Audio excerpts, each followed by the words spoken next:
যারা কোনাকানিতে বসে আছে আপনার সাথে মিলে বসে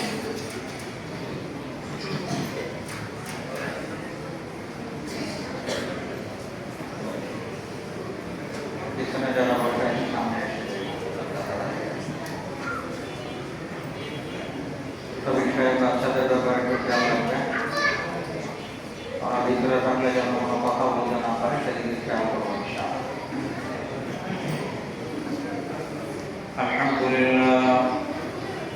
الحمد لله نحمده ونستعينه ونستغفره ونؤمن به ونتوكل عليه ونعوذ بالله من شرور انفسنا ومن سيئات اعمالنا من يهده الله فلا مضل له ومن يضلله فلا هادي له واشهد ان لا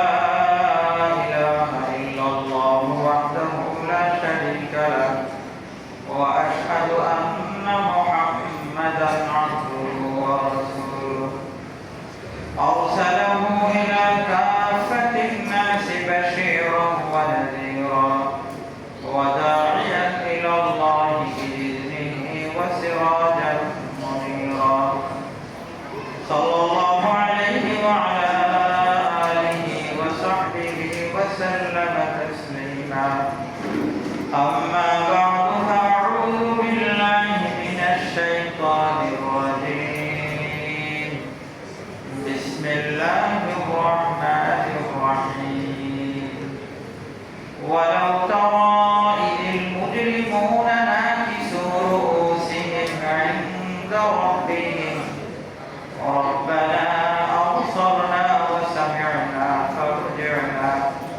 فارجعنا نعمل صالحا إنا موقنون ولو شئنا لآتينا كل نفس هداها ولكن حق القول مني لأملأن جهنم من الجنة والناس أجمعين فذوقوا بما نسيتم لقاء يومكم هذا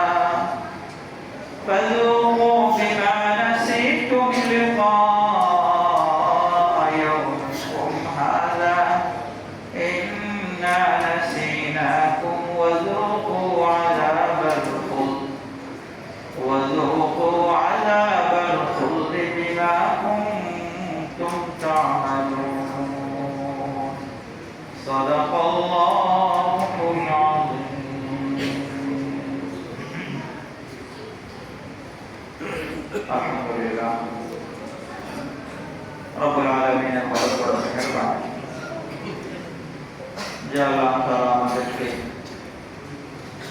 পবিত্র কোরআনুল কারীমের মজলিসে আসার বসার তৌফিক দান করলেন।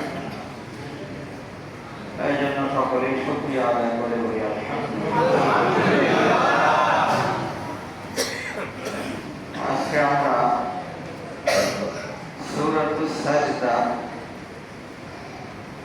12, 13, 14 তিনটি আয়াত তেলাওয়াত করলাম। পবিত্র কোরআনুল কারীমের প্রত্যেকটা আয়াতই এমন, কারো যদি দিলের কান খোলা থাকে, অন্তরের যদি চক্ষুটা খোলা থাকে, তাহলে প্রতিটা আয়াতই এমন যে একজন মানুষের হেদায়েতের জন্য সে আয়াতটা যথেষ্ট। আর যদি দিলের চোখ বন্ধ, সব আয়াতও তার কোনো কি হবে না, ফায়দা হবে না। তো রব্বুল আলামিন তো মেহেরবানি করে আমাদেরকে কোরআনের মজলিসে বসিয়েছেন। আমাদের করণীয় হলো দিলের চোখ কান খোলা রেখে আয়াতগুলো বোঝার চেষ্টা করা, আমলের নিয়তে শোনা। তাই জন্য যারা এখানে বসছি নিজেরা কথা বলবো না, খেয়াল করে কথাগুলো শুনবো, আমলের নিয়তে শুনবো, এবং রব্বুল আলামিন আমাকে বলছেন, রব্বুল আলামিন আমাকে বলছেন, এই নিয়ত করে শুনবো। আল্লাহ তাআলা আমাদেরকে তৌফিক দান করুন। আমিন। আল্লাহ তাআলা বলেন, নবীজিকে সম্বোধন করে বলেন, ওয়ালাউ তারা, হে নবী আপনি যদি দেখতেন, সেই অবস্থাটা, সেই চিত্রটা যদি আপনি দেখতেন, ইদিল মুজরিমুনা নাকিসু রুউসিহিম ইনদা রাব্বিহিম, যখন অপরাধীরা অবনত মস্তকে, মাথাটাকে নিচু করে দাঁড়িয়ে থাকবে ইনদা রাব্বিহিম, মাওলার পাকের নিকট, রবের নিকট, আল্লাহর সামনে লজ্জিত হয়ে যে দাঁড়িয়ে থাকবে, সেটা যদি আপনি দেখতেন, সেই ভয়াবহ অবস্থাটা যদি আপনি দেখতেন, হাসরের ময়দানের হালতটা যদি আপনি দেখতেন, তারা বলবে রব্বানা আবসারনা, অপরাধীরা বলবে,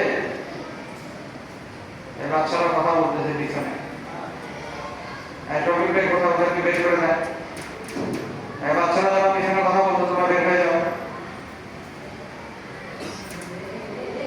রব্বানা আবসারনা, হে আমাদের পরওয়ারদিগার, আমরা তো দেখলাম অবস্থাটা, তো আমরা দেখলাম, ওয়াসামি'না, শুনলাম, ফারজি'না, আমাদেরকে আবার একটু ফিরে যাওয়ার সুযোগ দেন,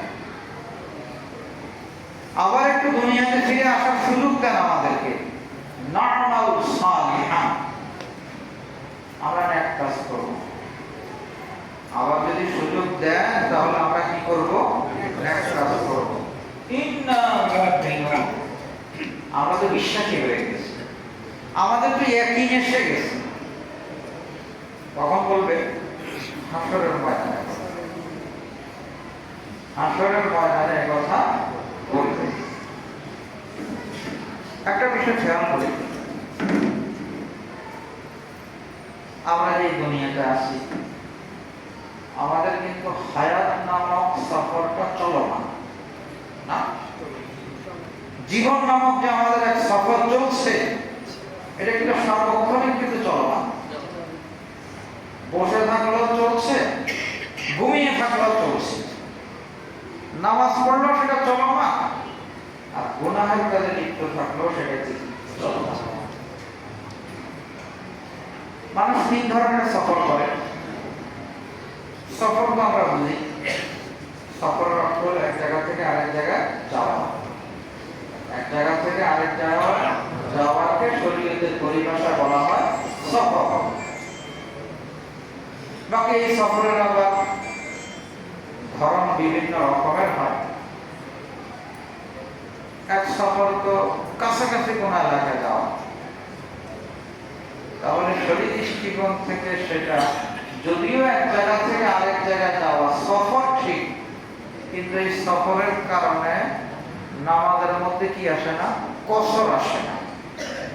একটা পরিভাষা আছে না আমাদের, কসর করা, নামাজে কি করা? কসর। কসরের অর্থ হলো ফরজ নামাজগুলো যেগুলো 4 রাকাত বিশিষ্ট ফরজ, যেমন জোহরের নামাজ, এশার নামাজ, আসরের নামাজ, কোন ব্যক্তি যদি শরী সফরে থাকে, শরী সফরে থাকে, একাকী নামাজ পড়ে, অথবা শুধু মুসাফিররা মিলে যদি জামাত করে, তাহলে এই 4 রাকাত বিশিষ্ট নামাজগুলো কয় রাকাত হয়ে যায়? ওই 4 রাকাতের নামাজ 2 রাকাত পড়াকে বলা হয় কসর করা। শরীয়তের পরিভাষা, হাদিসের পরিভাষা হলো কি? কসর করা। কসর কখন হবে? যখন শরীর সফর হবে। সাধারণ সফরে কি হয় না? কসর হয়। শরীর সফর হয় যখন কোনো মানুষ নিজ এলাকা থেকে বের হয়ে অন্তত 77 কিলোমিটার দূরত্বের কোনো গন্তব্যের উদ্দেশ্যে বের হয়। প্রায় 78 কিলো, আগের জমানার 48 মাইল, 48 মাইল, 77 কিলো, প্রায় 78 কিলো।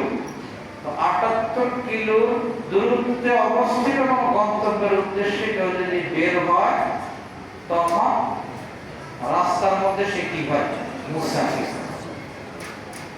রাস্তার মধ্যে সে যদি জোহরের নামাজ পড়ে, আসরের নামাজ পড়ে, এশার নামাজ পড়ে, যদি একাকী পড়ে অথবা শুধু মুসাফিররা মিলে যদি জামাত করে, তাহলে এগুলো কয় রাকাত পড়বে? 2 রাকাত পড়বে।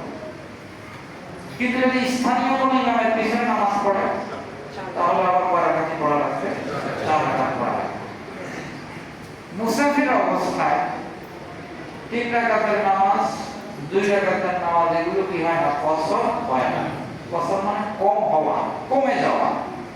এগুলো কি হয় না? কসর হয় না। সুন্নত না পড়ার সুযোগ আছে মুসাফির অবস্থায়, কিন্তু পড়লে ফুল পড়তে হবে। পড়লে সওয়াব আছে, পড়লে 4 রাকাত। উদাহরণস্বরূপ জোহরের আগের সুন্নাত না পড়লে কোনো সমস্যা নাই, কোন অবস্থায়? মুসাফির অবস্থায়।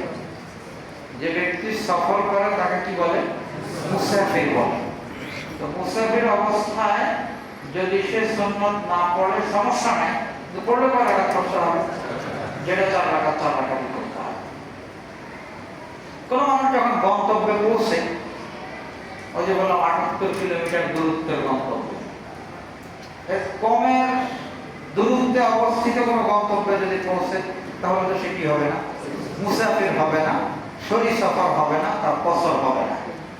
কিন্তু এই পরিমাণ দূরত্ব বা এর চেয়ে বেশি দূরত্বের গন্তব্যের উদ্দেশ্যে বের হইলে সে রাস্তায় কি হবে? মুসাফির। রাস্তায় সে মুসাফির।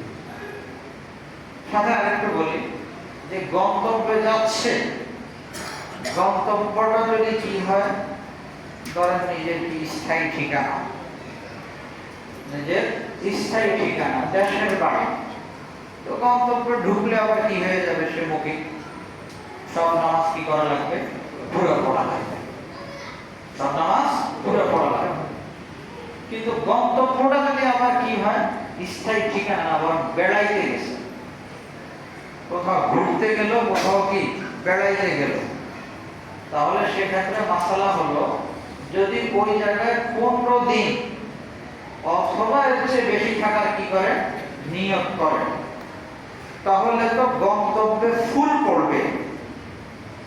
আর যদি সেখানে 15 দিন থেকে কম থাকে বা কম থাকার নিয়ত থাকে 1 দিন, 2 দিন, 3 দিন, 4 দিন, 5 দিন, তাহলে সেখানেও যদি ওই ব্যক্তি একাকী নামাজ পড়ে অথবা শুধু মুসাফিররা মিলে যদি কি করে? জামাত করে, তাহলেও কি করবে? ওই 4 রাকাত বিশিষ্ট ফরজ নামাজগুলো 2 রাকাত পড়বে। কিন্তু স্থানীয় ইমামের পিছনে যদি পড়ে, তাহলে আবার 4 রাকাত। সুন্নাত পড়লে কয় রাকাতই পড়া লাগবে? যা আছে তাই পড়তে হবে। তো যে কথা বলতেছিলাম, একটা হলো সাধারণ সফর, আরেকটা হলো শরীর সফর। ঘর থেকে বের হইলে আমরা বলি ভাই সফর, সফর হইলে মুসাফির হয়। শরীর দৃষ্টিকোণ থেকে মুসাফির হলে তখন কি হয়? কসর। একটা জমানা ছিল, বা এখন আমরা যদি কাছাকাছি যাই, তাহলে সেক্ষেত্রে নিজেরা পায়ে হেঁটে যাচ্ছি, সফর চলছে, আমিও চলছি, যদি পায়ে হেঁটে যাই। কিন্তু যদি মসজিদ থেকে বের হয়ে যদি রিক্সায় উঠে গেলাম, তাহলে সেক্ষেত্রে আমি তো যাচ্ছি, আমাকে তো নিয়ে যাচ্ছে, আমাকে নিয়ে, আমি কিন্তু বসা, আমার পাও চলছে না, কোনো নড়াচড়া নাই আমার। আমি যদি হাঁটি তাহলে আমারও নড়াচড়া চলছে, সফরও চলছে। আর যদি রিক্সায় উঠে গেলাম, গাড়িতে উঠে গেলাম, বাসে বসে গেলাম, আমার তো কোনো নড়াচড়া নেই। তাই বলে সফর কি বন্ধ? সফর তো চলছে। ভালো একটা বাসে উঠে যদি একদম ঘুমিয়ে গেলেন, তো সফর চলছে না? যাদের বাড়ি বরিশালে বা ভোলায়, ওনাদের তো বড় সুবিধা, লঞ্চে উঠে দেয় ঘুম। লঞ্চে উঠে কি করলো, দিল ঘুম। ঘুম থেকে দেখে দেখলো কি এসে গেছে বাড়ি এসে। এই যে ঘুমাইলো, যে সফর কি চলছে না? সফর তো চলছে। এই যে এই সফরটা কিন্তু যে ইমানদার সেও করে, যে ইমানদার না, কাফের মুশরিক অথবা যদি কোনো পাপী হয় তারাও তো এই সফর করে। সকলেই তো কি করে, এই সফরটা করে। আর আরেকটা সফর আছে, সেটা হলো আমাদের হায়াতের সফর। কিসের সফর? আমাদের জীবন নামক সফর। দুনিয়াতে যখন আসছি তখন থেকে কি শুরু? হায়াত নামক সফরটা যে কথা বলতেছিলাম, বসে থাকলেও সেই সফর চলছে, বাড়িতে থাকলেও চলছে। আগের সফর কিন্তু বাড়িতে বসে থাকলে সফর হয় না, কিন্তু হায়াতের সফর বাড়িতে বসে থাকলে হয়। বাড়িতে বসে থাকেন, যেখানে খুশি সেখানে যান, নামাজ পড়েন আর রোজা রাখেন, যেভাবেই থাকেন, আপনার সফর কিন্তু চলছে। আপনি গন্তব্য অগ্রসর। গন্তব্য কোথায়? গন্তব্য কবর। যে কবরের দিকে যে সফর, এটা কিন্তু মুহূর্তে মুহূর্তে আমাদের চলছে। এই দৃষ্টিকোণ থেকে কিন্তু আমরা সর্বহালতে মুসাফির। এই দৃষ্টিকোণ থেকে আমরা সর্বহালতে মুসাফির। নবী সাল্লাল্লাহু আলাইহি ওয়াসাল্লাম হযরত আব্দুল্লাহ ইবনে ওমর রাদিয়াল্লাহু তাআলা আনহু বলছেন, খেয়াল করে শুনি, কুম ফিদ দুনিয়া কাআন্নাকা গরীব আও আবিরু সাবিল। তুমি দুনিয়াতে এমন থাকো কেমন যেন তুমি মুসাফির। এমন একজন মানুষ, উদাহরণস্বরূপ, রওনা হয়েছে সে বরিশাল দ্বারা, তো তার মাথার মধ্যে সবসময় আসে না যে আমি কোথায় যাচ্ছি? বরিশাল যাচ্ছি। আসেন এটা মাথায়? কি বলে? এখান থেকে একজন রিক্সায় বের হয়ে যদি ইচ্ছা করেন আমি দুধখোলা যাবো, মাথা আছে না দুধখোলা যাবে? হ্যাঁ, অটোওয়ালা যদি ওইদিকে রওনা হয়, অটোওয়ালা যদি জোরের দিকে রওনা হয়, তখন চুপচাপ বসে থাকবেন কেন? গন্তব্য তো আমার দুধখোলা, তুমি ওইদিকে যাচ্ছ কেন? ওরা তো পালন করবেন, নিজেও যাবেন না, আর কেউ আপনাকে নিয়ে যেতে চাইলেও আপনি রাজি হবেন না। তো আমাদের সকলের গন্তব্য কবর। সে কবরের সফর আমাদের চলমান। তো নবীজি বলেন, তুমি এইভাবে থাকো যে তুমি কেমন যেন মুসাফির। মুসাফির গন্তব্যের কথা কখনো ভুলে না, তার মাথায় সবসময় থাকে। তোমার দুনিয়ার সফর, হায়াতের সফরটা যেন এমন ভাবে চলে যে তোমার সামনে যেন মৌতের কথা থাকে। তুমি যত বেশি গন্তব্যের কথা স্মরণ করবা, তত তোমার হায়াত নামক সফরটা তত চমৎকার হবে। গন্তব্যের কথা যত বেশি কি থাকবে মনে থাকবে। আপনি যদি গন্তব্য ভুলে যাই, সফরটা সুন্দর হবে? তাহলে তো রিক্সায় উঠছেন, রওনা হবেন কোথায়? উদ্দেশ্য দুধখোলা, কিন্তু রিক্সায় কোথায় নিয়ে যাচ্ছে? জোড়ায় নিয়ে যাচ্ছে। খবর নাই, গন্তব্যের কি নাই? খবর নাই। কিধার যা রহা হ্যায়, কোনো খবর নাই তার। তো নবীজি বলেন যে গন্তব্যের কথা বেশি বেশি স্মরণ করো। আকসিরু যিকরা হাযিমিল লাযযাতিল মউত। নবীজি বলেন যে মউত তোমার জীবন নামক সফরের সব সাদা হালাত শেষ করে দিবে, সেই গন্তব্যের কথা বেশি বেশি কি করো, স্মরণ করো। আকসিরু যিকরা হাযিহিল লাযযাতিল মউত। আবার এই গন্তব্য আবার এমন, আল্লাহ তাআলা বলেন, কুল ইন্নাল মাউতাল্লাযী তাফিররুনা মিনহু ফাইন্নাহু মুলাকীকুম। তো তোমরা যে মওত থেকে ভাগতেছো, মওত থেকে ভাগতেছো, পলায়ন করতেছো, দূরে সরতেছো, ফাইন্নাহু মুলাকীকুম, এই মওত তোমাদেরকে ধরবে। এর থেকে ভাগার কোনো কি নাই, রাস্তা নাই, আসতেই হবে তার কাছে। তো নবীজি বলেন এটাকে বেশি বেশি করে স্মরণ করো। হযরত ওমর রাদিয়াল্লাহু তাআলা এর ব্যাপারে শুনেছি, দীর্ঘ বলেছি। ওমর রাদিয়াল্লাহু তাআলা কেমন মানুষ ছিলেন?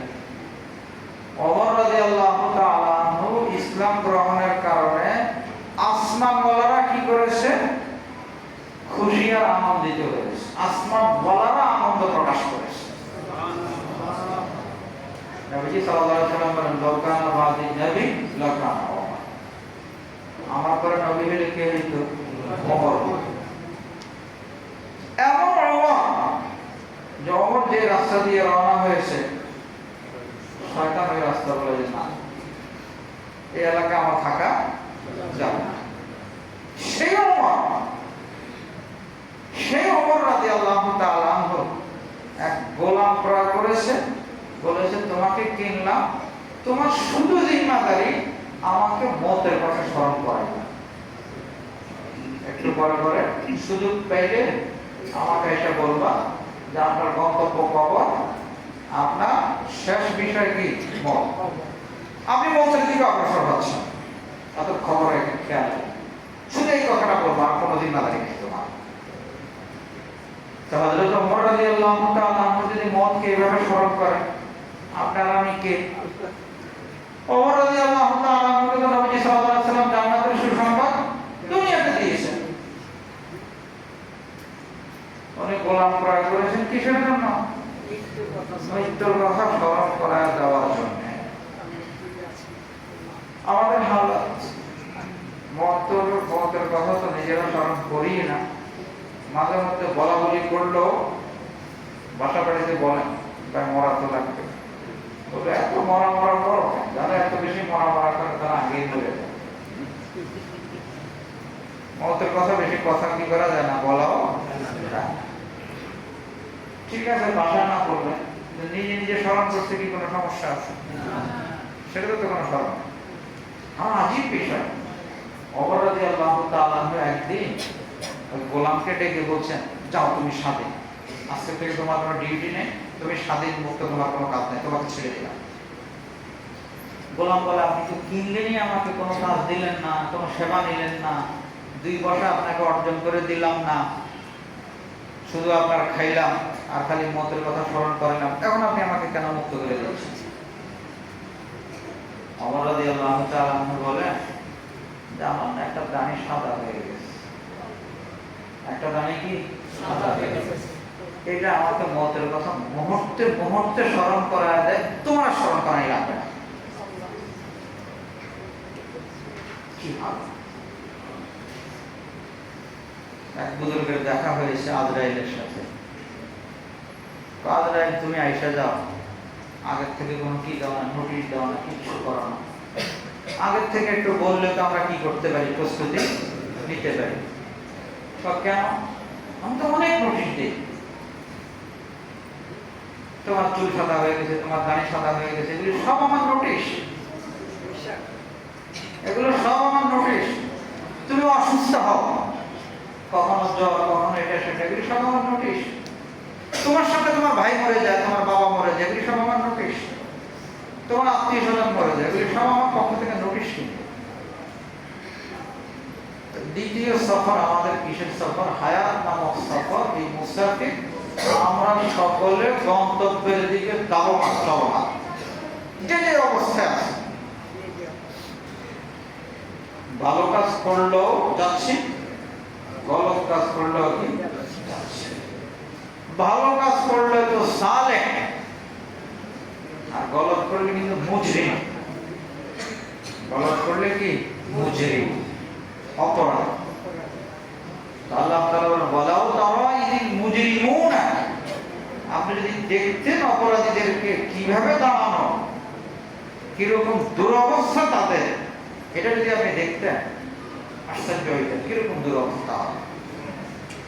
আল্লাহ তাআলা আমাদের সকলকে বুঝার তৌফিক দান করুন।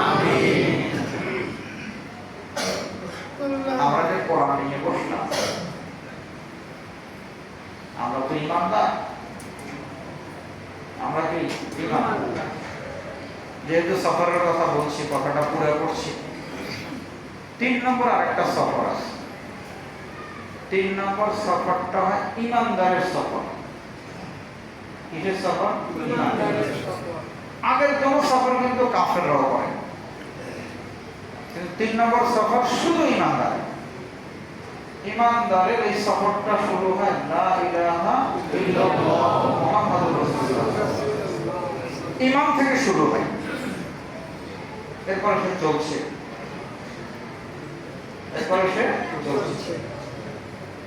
কোথায় যাবে সে? তার গন্তব্য জান্নাত। তার গন্তব্য জান্নাত। তা আমাদের গন্তব্য শুধু কবর না, আমাদের গন্তব্য তো ইনশাআল্লাহ জান্নাত। যাদের গন্তব্য জান্নাত, যারা মনে করে যে আমার তো গন্তব্য জান্নাত, তাদের জন্য আল্লাহ তাআলা কোরআনুল কারীম দিয়েছেন। তোমরা জান্নাতে যেতে চাও, গন্তব্যে যেতে চাও, তোমাদের জন্য পথ হলো এই ইহদিনাস সিরাতাল মুস্তাকিম, কোরআনুল কারীম। যারা জান্নাতে যেতে চায় এদের কোরআনুল কারীম লাগবে। যাদের জান্নাত দরকার নাই তাদের কোরআনুল কারীম কি দরকার। তো আমরা তো জান্নাতে যেতে চাই, আমাদের তো কি লাগবে? কোরআন লাগবে, কোরআনের হেদায়েত লাগবে, কোরআন অনুযায়ী চলা লাগবে। আমরা যখন নামাজ পড়বো তখন আমাদের ঈমানের সফর চলছে না? ঈমানের সফর চলছে। জিকির আজকার করলাম, ভালো কাজ করলাম, নেকির কাজ করলাম, আগে বাড়ছি। আবার মাঝে মধ্যে কি করে শয়তানে আবার টানে পিছনের দিকে নিয়ে আসে। কি যেন একটা আমার খেলা আছে না, ওই যে লুডো খেলে, লুডোর অপর পিঠে কি আছে না, একটা সাপ খেলে না, এই খেলার মধ্যে কখনো মইয়ের নিচে পড়লে উপর দিকে চলে যায় না? কোন একটা ন্যাক পরিবেশ, কোন একটা ভালো পরিবেশে বসলেন, দিলের হালতের মধ্যে অনেক পরিবর্তন আসলো। সেই পরিবর্তনের কারণে ডেভেলপ কেমন যেন মইয়ের নিচে পড়ছে, একদম উপরে উঠে গেছে। আবার কখনো সাপের মাথার মধ্যে পড়ে, এমন গুনাহের পরিবেশে পড়ছে, অনেক উপরে উঠছে অনেক কষ্ট করে, কিন্তু সাপের মাথায় পড়ে একদম নিচে লো। নামাজ পড়লো, রোজা রাখলো, সব ঠিক আছে, সব সুন্দর, মোবাইলটা নিয়ে বসছে। কোথায় বসছে? একদম সাপের মুখে পড়ে গেছে। সাপের মুখে একদম আবার নিচে নিয়ে আসছে। কি বলে? কোন ব্যক্তি খেলতেছে, সে যদি খালি বারবার সাপের মুখে পড়ে, তাহলে কি গন্তব্য জান্নাতে যেতে পারবে? পারবে না। তার তো খেয়াল করে করে মইয়ের মাথায় পড়া লাগবে, সাপের মুখে কেন সে পড়বে? এই যে 3 নম্বর যে সফরটা, এই সফর শুধু ঈমানদার করে, আমরা করতেছি, আমরা এই সফর করছি। আল্লাহ তাআলা আমাদেরকে তৌফিক দান করেন, আমিন।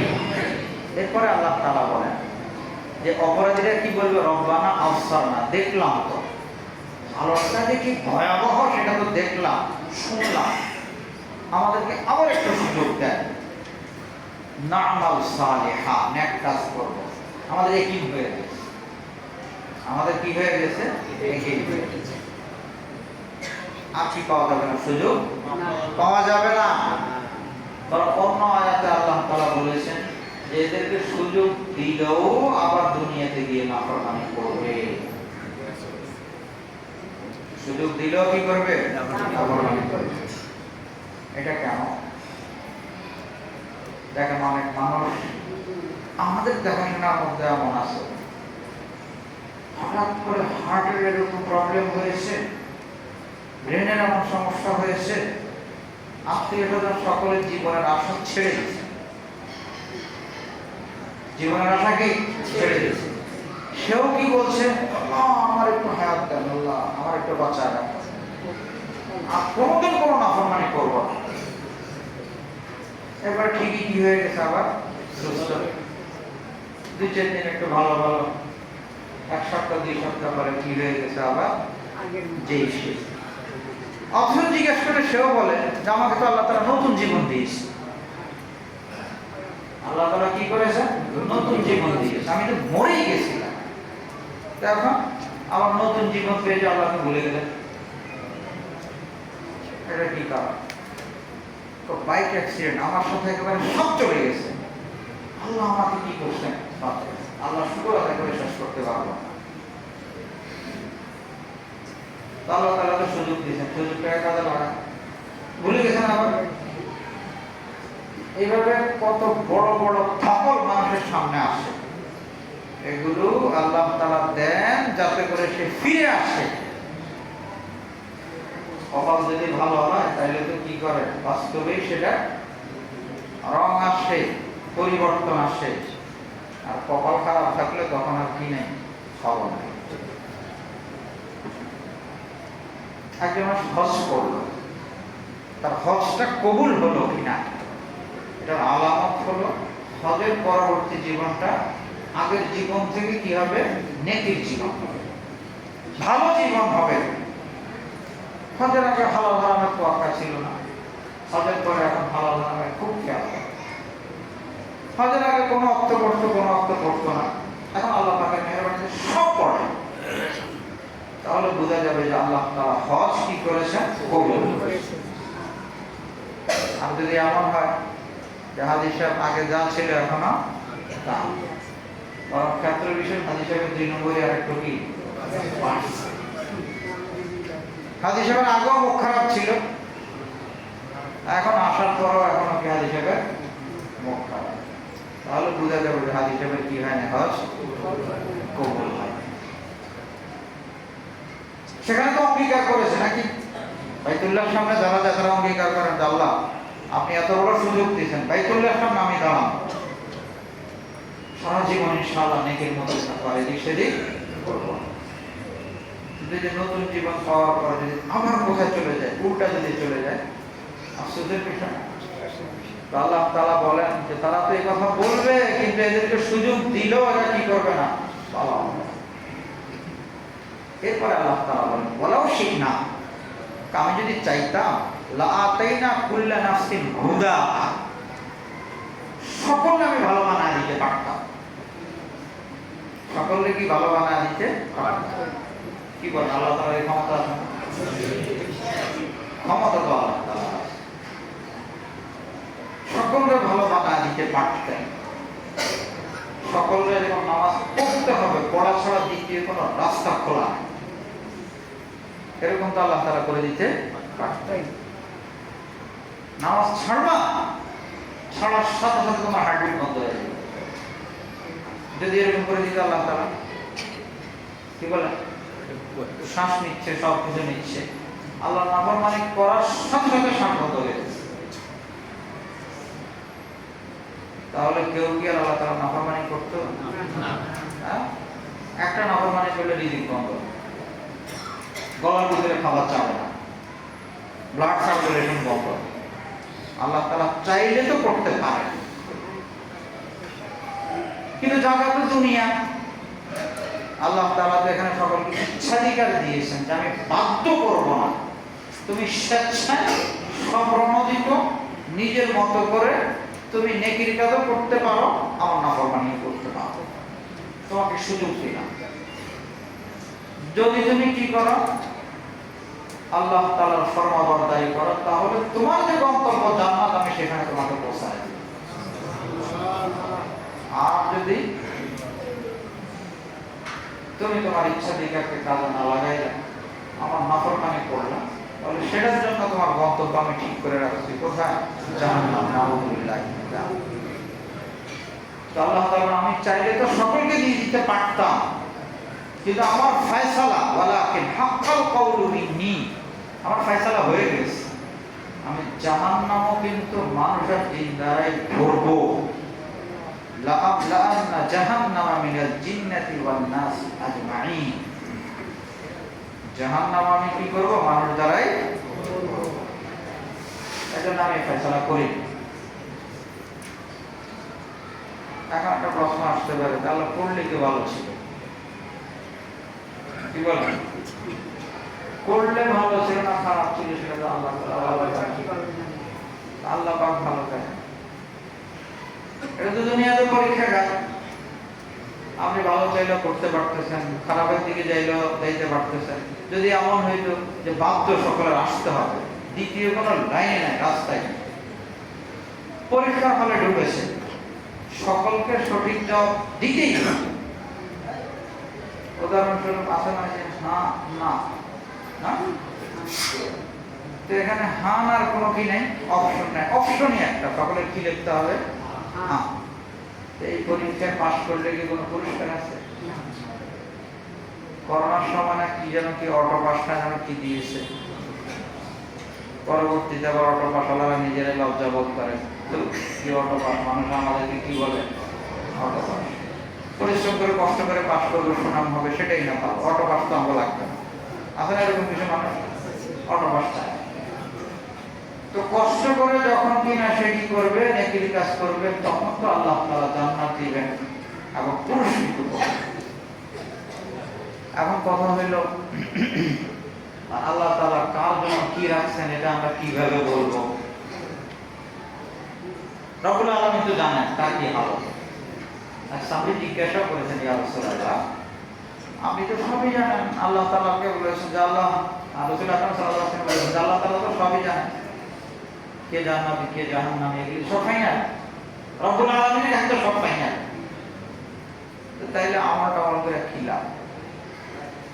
অনেক যুবক ভাইরা কিন্তু এই পেছে পড়ে, আমল করে কি লাভ? যা আছে তা তো আছে। নবী বললেন কুল্লুন মুয়াসসারুন লিমা খুলিক। তুমি তো আর জানো না তুমি কি জান্নাতি না জাহান্নামী।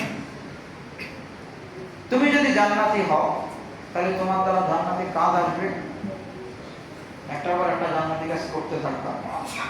আর যদি জাহান্নামী হও তাহলে জাহান্নামী কাজ একটার পর একটা করতে থাকবা। অতএব কেউ যদি চায় যে মনে হয় আমার নামে কি আছে, জান্নাতি লেখা আছে, তাহলে সে খুব স্বেচ্ছার সাগ্রহে খালি জান্নাতি কাজ করতে থাকে। কি বলেন? তাহলে তো বোঝা যাবে সে কি জান্নাতি। এই জন্য সে জান্নাতি কাজ আগে বেড়ে বেড়ে করতেছে। আবার অনেক সময় এরকম হয়, আল্লাহ যখন বলবে তখন নামাজ পড়বে, আল্লাহ যখন বলবে তখন কি নামাজ পড়বে। কি একই আল্লাহ যখন বলবে তখন কি করবে সে, এর আগে নামাজ পড়বে। ওরে বলেন চল খানা খাই, যদি এখনো যদি বলে যে আল্লাহ যখন বলবে তখন খানা খাবো, হায়াত মত আল্লাহর হাতে, আল্লাহ বলার আগে আমি কি করবো না, খানা খাবো না, তাহলে তো বোঝা যাবে যে সব ঠিক আছে। এখানে যে নীতিতে বলতেছে যে আল্লাহ যখন বলে তখন নামাজ পড়বে, খানার ক্ষেত্রে সেও একই নীতি তার। আল্লাহ বললে খানা খাবে, অন্যথায় খানা খাবে। সেখানে কি ওটা বলে? হ্যাঁ, সেখানে বরং বলে যে চল খাই। কেন সেখানে কথা বলে না কেন? নামাজের ক্ষেত্রে কেন এই কথা? দুই ধরনের স্ট্যান্ডার্ড কেন? দ্বিমুখী কথাবার্তা কেন? একটাই তো হওয়া দরকার সব জায়গায়। একটা হওয়া দরকার না? একটাই হওয়া দরকার। যদি বেশি বলে যে না আল্লাহ না চাইলে তো কিচ্ছু হয় না, অর্থাৎ যখন আল্লাহ চাইব তখন লাগাবেন এক থাপ্পড়, এরপরে বলবে যে কিচ্ছু করতে পারবে না, আল্লাহ চাইছে যেন থাপ্পড় মারছি। তুমি তো বলছো যতক্ষণ যেন আল্লাহ না চাইবো ততক্ষণ যেন নামাজ পড়বা না, অর্থাৎ চুপ, কোনো কিছু করতে পারবে না, চুপ থাকবে। উল্টার একটা দিয়ে বলবে, দিয়ে এরপরে কি বলবে? হ্যাঁ এটাও আল্লাহ চাইছে, এটাও কি আল্লাহ চাইছে। নামাজের সময় বলতে পারবে না, নামাজ পড়ে বলতে পারবে না যে আল্লাহ চাইছে যেন নামাজ পড়ছি। মাই খেলে যে তখন ঠিকই আবার উল্টা একটা দিয়ে পরে বলেন যে কি আল্লাহ চাইছে এই জন্য কি করছি, মারছি। তো নামাজের ক্ষেত্রে বলেন আল্লাহ চাইছে যেন নামাজ পড়ছি, তার মানে এগুলো ইবাদত বন্দেগী থেকে নেককার হওয়া থেকে দূরে সরার বাহানা। বাস্তবতা তার কাছে কোনো কি নেই, মূলনীতি নাই। এমনি কি এগুলি এক এক সময় এক এক বাহানা করে, আজকে না কালকে যাবো, আল্লাহ যখন বলে তখন যাব। তাদের এরাস তাদের চিকিৎসা লাগাইবেন, দেখবেন যে তখন মূলনীতি থেকে তখন বুঝবে যে না আমি যা বলছি আসলে কি বলছি, গলত বলছি। তো রব্বুল আলামিন কার জন্য কি লিখে রেখেছেন সেটা বোঝা যাবে, যে যত বেশি নেকির দিকে অগ্রসর হবে বোঝা যাবে সে জান্নাতের পথে অগ্রসর হচ্ছে। আর নেকির কাছ থেকে দূরে সরছে তাহলে কোন দিকে যাচ্ছে, জান্নাতের দিকে যাচ্ছে। রব্বুল আলামিন কোরআন কারীমের মাধ্যমে রাসূল আকরাম সাল্লাল্লাহু আলাইহি ওয়াসাল্লামের মাধ্যমে পরিষ্কার করে দিয়েছেন যে কোনটা জান্নাতের রাস্তা কোনটা জাহান্নামের রাস্তা, এবং বলেও দিয়েছেন ফারিকুন ফিল জান্নাতি ওয়া ফারিকুন ফিস সাঈর। তোমাদের এক গ্রুপ জান্নাতি আর এক গ্রুপ কি জাহান্নামী। এরপর আরো অনেক কথা লেখেন আল্লাহ তাআলা বলেন ফাযুকু বিমা নাসিতুম লিকা ইয়াউমিকুম হাযা। এটা তো খুব খেয়াল করে বোঝা দরকার। এই যে এত সময় বললাম মওতের কথা কি স্মরণ রাখা, বেশি বেশি স্মরণ করা, মওতের কথা বেশি বেশি স্মরণ করা। রব্বুল আলামিন এই সমস্ত অপরাধীদেরকে বলবে যে তোমরা এখন মজা ভোগ করো, আযাব ভোগ করো। কেন? বিমা নাসিতুম লিকা ইয়াউমিকুম হাযা। এই দিন তোমরা কি, এই যে কিয়ামতের দিন, এই যে হাসরের দিন, এটাকে তোমরা ভুলে গেছো। তোমরা এই দিনটাকে ভুলে গেছো, তোমরা মওতের কথা আখিরাতের কথা ভুলে গেছো। এই ভুলে যাওয়ার কারণে এখন তোমাদের আযাব। তোমরা যেহেতু এই দিনটাকে ভুলে গেছো, আমার সাথে সাক্ষাৎ হবে, আমার কাছে হিসাব নিকাশ দিতে হবে, এগুলো তোমরা ভুলে গেছো। ইন্না নাসিনাকুম, আজকে আমি তোমাদেরকে ভুলে যাব। তোমাদের কি হলো না হলো সেগুলি আমার কিনা দেখার বিষয়। কঠিন কথা। আল্লাহ তাআলা যদি হাসরের ময়দানে কোনো বান্দাকে ভুলে যান তাহলে তার কি আর কোনো গতি আছে? তো শেষ। এখন আল্লাহ তাআলা কি বলেন যে দুনিয়াতে আমারে ভুলে গেছো, আমি এখন তোমাদেরকে ভুলে যাব। আর কোন ব্যক্তি যদি দুনিয়াতে আল্লাহ তাআলাকে স্মরণ রাখে, আল্লাহ তাআলা আখিরাতে তাকে কি রাখবে? স্মরণ রাখবে। এই জন্য বলা হয় এই যে নামাজ, ইবাদত, বন্দেগী যা আছে সবগুলোর মূল উদ্দেশ্য হলো আল্লাহকে স্মরণ করা। সব জিনিসের মূল উদ্দেশ্য আল্লাহকে স্মরণ করা। নামাজের ব্যাপারে আল্লাহ তাআলা কোরআন কারীমে বলেন আকিমিস সালাতা লিযিকরি। আমারে স্মরণ করার জন্য কি করো তোমরা? নামাজ পড়ো। নামাজের মূল বিষয় আল্লাহর কি স্মরণ। আমরা তো হতভাগা, নামাজের মধ্যে আল্লাহরে ভুলে গেছি। যে নামাজ আল্লাহ পাকের স্মরণ তাজা করার জন্য, যে নামাজ এমন যে অনুভূতিটা এমন থাকবে যে আমি আল্লাহকে দেখছি, আল্লাহ আমাকে দেখছেন, সেই নামাজের আমাদের এই হালত হয়ে যায় পুরো নামাজ চলে গেছে, কোনো কি নাই, খবরই নেই। আমার হিসাব নিকাশ বিভিন্ন চিন্তা নিয়ে আমি কি ব্যস্ত। আমি তো নামাজের মধ্যে আল্লাহরে ভুলে গেছি, নামাজের মধ্যেও কি আল্লাহকে ভুলে গেছি। তা আল্লাহ তাআলা আমাকে কিভাবে স্মরণ করবেন? তা আল্লাহ তাআলা বলেন ফাযুকু বিমা নাসিতুম লিকা ইয়াউমিকুম হাযা। তোমরা স্বাদ আস্বাদন করো, আযাবের স্বাদ ভোগ করো, এই কারণে যে তোমরা এই দিনের সাক্ষাৎ, এই দিনের সম্মুখীন হবে, এটা তোমরা ভুলে গেছো। ইন্না নাসিনাকুম, আমিও তোমাদেরকে ভুলে গেলাম। ওয়াযুকু আযাবাল খুলদ, তোমরা স্থায়ী আযাব ভোগ করো। বিমা কুনতুম তা'মালুন, তোমাদের বদ আমলের কারণে। জান্নাতের কথা আল্লাহ তাআলা বলবেন জাযাআন বিমা কানু ইয়ামালুন, জাযাআন বিমা কানু ইয়ামালুন, সেটা আমলের কারণে। আর জাহান্নামের কথা আল্লাহ তাআলা বলছেন কিসের কারণে? সেটাও বদ আমলের কারণে। তো জান্নাত আর জাহান্নাম সবই কি আমাদের হাতের কামাই। এরপর আরেকটু বলছি, এটা সিজদার আয়াত। এই আয়াত দ্বারা সকলকে কি দেওয়া লাগবে? সিজদা দেওয়া লাগবে। আমরা দোয়ার পরে সকলে একটা করে সিজদা দিয়ে নিব। ঠিক আছে? যাদের ওযু আছে, ওযুর সাথে তো কি দেওয়া লাগে? সেজদা দেওয়া লাগে। রব্বুল আলামিন বলেন, ইন্নামা ইউমিনু বিআয়াতিনা।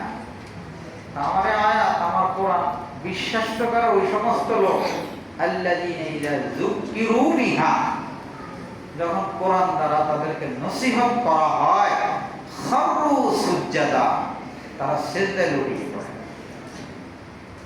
কোরআনের বিষয় আসলে তখন তারা কি হয়ে যায়? নামাজি হয়, তারা সিজদা মুখী হয়, আল্লাহ মুখী হয়। এরা হলো ঈমানদার। এরা কি? ঈমানদার।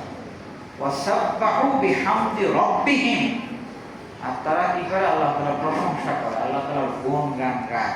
তারা বলে সুবহান রাব্বিয়াল আযীম, সুবহান রাব্বিয়াল আ'লা। ওয়া হুম লা ইস্তাকবিরুন, তারা অহংকার করে না। কোরআনের কথা আসলে তখন তারা কি করে না? অহংকার করে না, পৃষ্ঠ প্রদর্শন করে না। কোরআনের দাবি, যাদের সামনে কোরআনের কথা আসছে তাদের কি করা? সিজদা করা।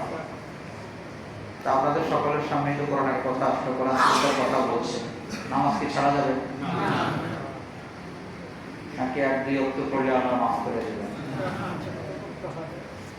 সব পড়তে হবে না, সব তো পড়তে হবে। ফজরও তো পড়া লাগবে, কি বলেন? ফজর পড়া লাগবে না? পড়বেন তো ইনশাআল্লাহ। কবে থেকে? এখন। আগামী ফজর থেকে পড়বো ইনশাআল্লাহ। আগামী ফজর থেকে ইনশাআল্লাহ পড়বো। কোন ফজর আমাদের ছুটবে না। আগে না আমরা আলোচনা করেছি যে কারো যদি কোনো নামাজ ছেড়ে দিতে মন চায়, তাহলে ফজর ছাড়া অন্য কোনো নামাজ কি করবেন? ফজরটা ছাড়বেন। ফজরের জামাত কি করা যাবে না? ছাড়া যাবে না। এটার কারণ হলো, ফজরটা হইল একেবারেই সবচেয়ে গুরুত্বপূর্ণ নামাজ, বেসিক, বুনিয়াদ, ফাউন্ডেশন।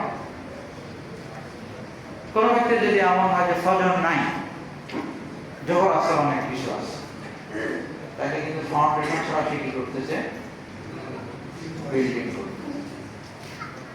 নিচে কিচ্ছু নাই, ব্রিকের উপরে কি করছে? সে চারতলা করছে।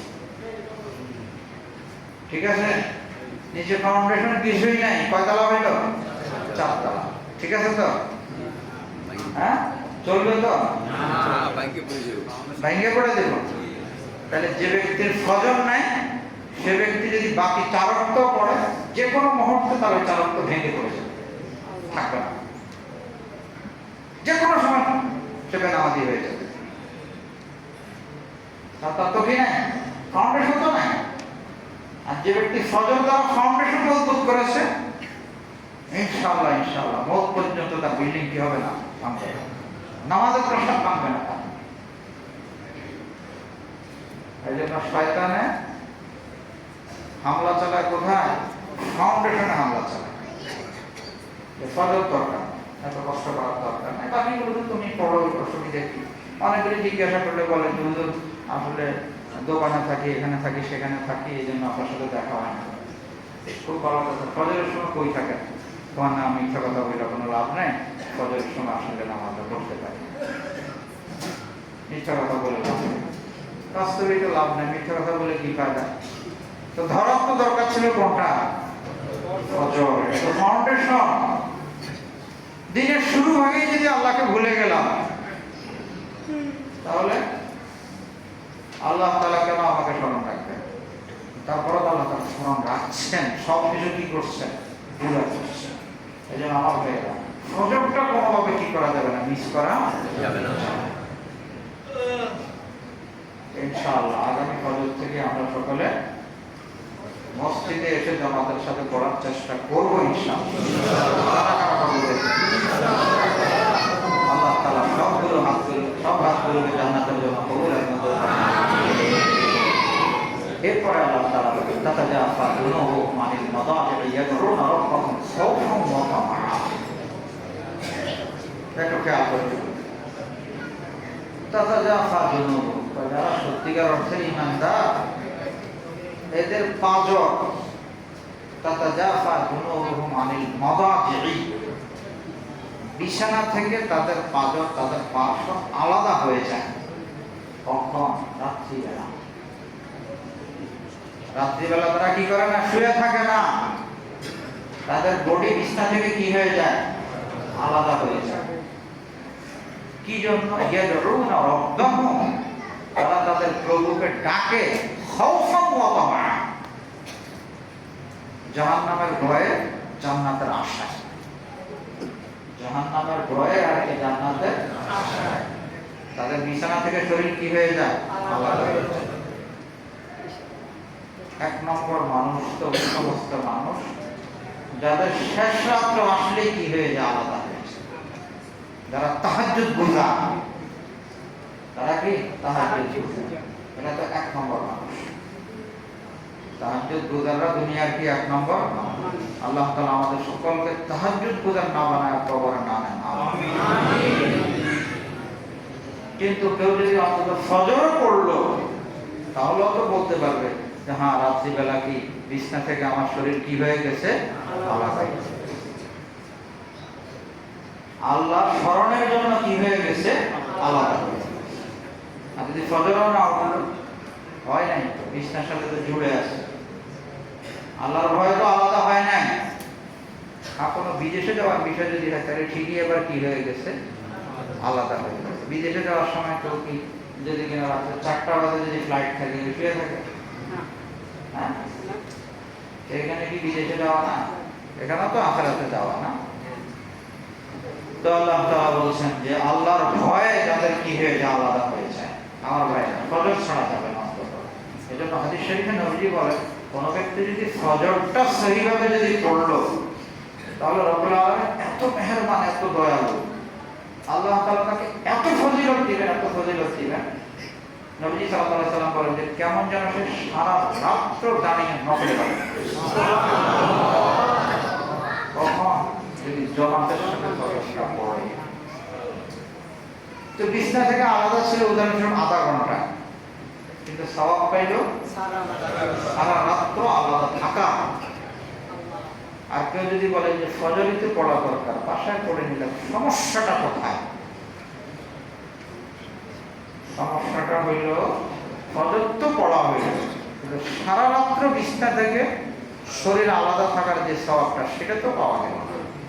সেটা তো নবী সাল্লাল্লাহু আলাইহি ওয়াসাল্লাম কিসের সাথে মিলিয়েছেন? জামাতের সাথে। যদি কেউ জামাতের সাথে নামাজ পড়ে, তাহলে তার জন্য হলো ওই ফজিলত। এই জন্য অন্তত ফজরটাও যদি কেউ জামাতের সাথে পড়ে, তাহলে এই ফজিলত সে পেয়ে যাবে।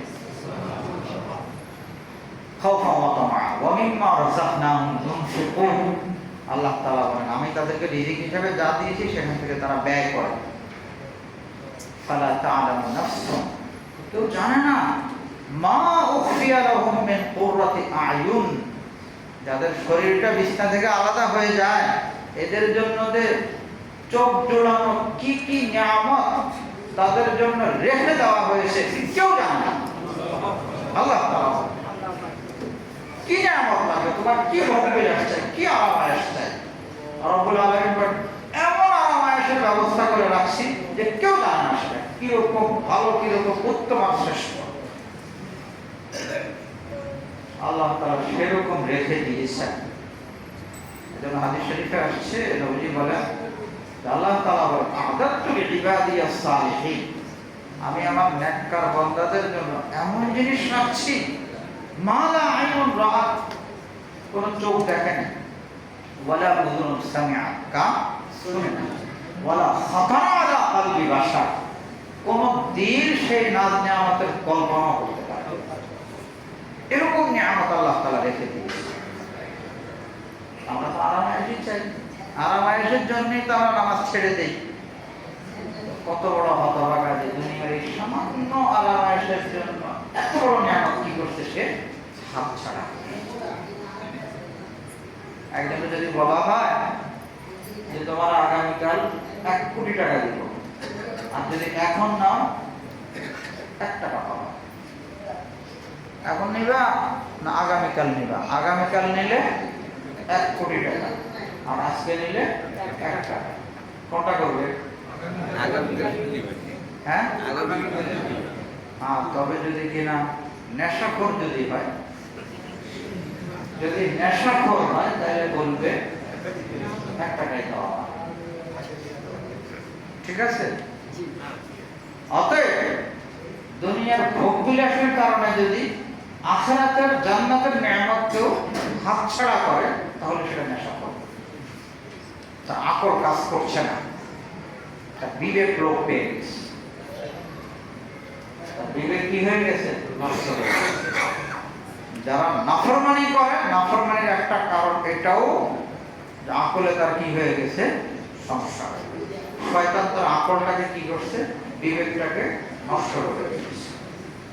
রব্বুল আলামিন বলেন জাযাআম বিমা কানু ইয়ামালুন। এই যে জান্নাতের এই নিয়ামত, এটা কিসের কারণে? বিমা কানু ইয়ামালুন, এই কারণে যে তারা নেক আমল করেছে। অর্থাৎ নেক আমল ছাড়া কি নেই? আমরা সকলে ঈমানদার, এখন আমাদের কাজ হলো নেক আমল। যত বেশি নেক আমল করে অগ্রসর হইতে চাই, মরা লাগবে, গন্তব্যে যাওয়াই লাগবে, আল্লাহ পাকের সামনে দাঁড়াইতেই হবে। বসে থাকি আর যা করি, সফর চলমান, হায়াত শেষ হয়ে যাচ্ছে, হায়াত শেষ হয়ে যাচ্ছে। এখন বুদ্ধিমান তারা যারা এই হায়াতটাকে কাজে লাগাচ্ছে, যারা কাজে লাগাচ্ছে হায়াতটা। হাদিস শরীফে আসছে যত মজলিস, যত বসা আছে সব আফসোসের কারণ হবে ইল্লা ওই মজলিস যেখানে বসার পরে 2-1 বার হইলেও কি করছে? আল্লাহর নাম নিয়েছে। আমাদের কত বসা এরকম বেহুদা কথাবার্তা কেটে যায়, একবারও কি করা হয় না আল্লাহর নাম। আল্লাহর নাম আসবে কখন? যখন বারবার জিকির আজকার, বারবার যখন আল্লাহ তাআলার নাম নিতে থাকবো তখন। উদাহরণস্বরূপ একটু আল্লাহ আল্লাহ করে ডাকছি, লা ইলাহা ইল্লাল্লাহ, সুবহানাল্লাহ, এভাবে বলতেছিলাম, তাহলে দেখা যাবে যে কোনো মজলিস কি হবে না, বাদ হবে না। এক ডাক্তার সাহেব আছে আমাদের কাজী সাহেবের পরিচিত, জামাল কোরআনের সামনে বসতেন, এখনো আছেন মনে হয়, আল্লাহ তাআলা সুস্থ রাখেন, আব্দুল কাদের দেওয়ান সাহেব। সে ওষুধ দিত, রোগীর সাথে যতক্ষণ কথা বলতো, যদি 1 মিনিট কথা বলে তাহলে অন্তত তার 30 সেকেন্ড কি হবে? আল্লাহ আল্লাহ, এইভাবে সে জিকির রাস্তা করে। এই লোকের তো কোনো মজলিসে এরকম হবে না যে মজলিসে সে কি করে না আল্লাহ তাআলার নাম। আল্লাহ তাআলা আমাদের সকলকে তৌফিক দান করুন। ছোট দুটো আমলের কথা বলি, এরপর শেষ করে দিচ্ছি। একটা আমল হলো সকালে এবং সন্ধ্যায়, সকালে এবং সন্ধ্যায় 3 বার সূরা ইখলাস, 3 বার সূরা ফালাক, 3 বার সূরা নাস, প্রতিদিন সকালে, প্রতিদিন সন্ধ্যায়। পারবো না এটা? এর কারণে কি হবে? 2টা ফায়দা। একটা ফায়দা হলো এই যে জাদু টোনা হাবি যত আছে না এগুলো, যদি কোনো ব্যক্তি প্রতিদিন করে তাহলে কোনো জাদু তার ক্ষেত্রে কাজ হবে না, সব বেকার, মজবুত আমল। আমরা যদি এরকম আছে 1 দিন করছি, আরেকদিন করি না, 3 দিন করলাম, 2 দিন করছি, তাইলে যদি ফায়দা না হয় তাহলে আমার বলার কিছু নেই। কন্টিনিউ যদি কেউ করে। দ্বিতীয় একটা ফায়দা হলো অন্য কোনো নফল আমল করতে পারে না, জিকির আজকার করতে পারে না বা করে না, যদি প্রতিদিন এই আমলটাও করে তাহলেও অতিরিক্ত নফল আমলের জন্য এই আমলটা যথেষ্ট, বিশাল বড় আমল।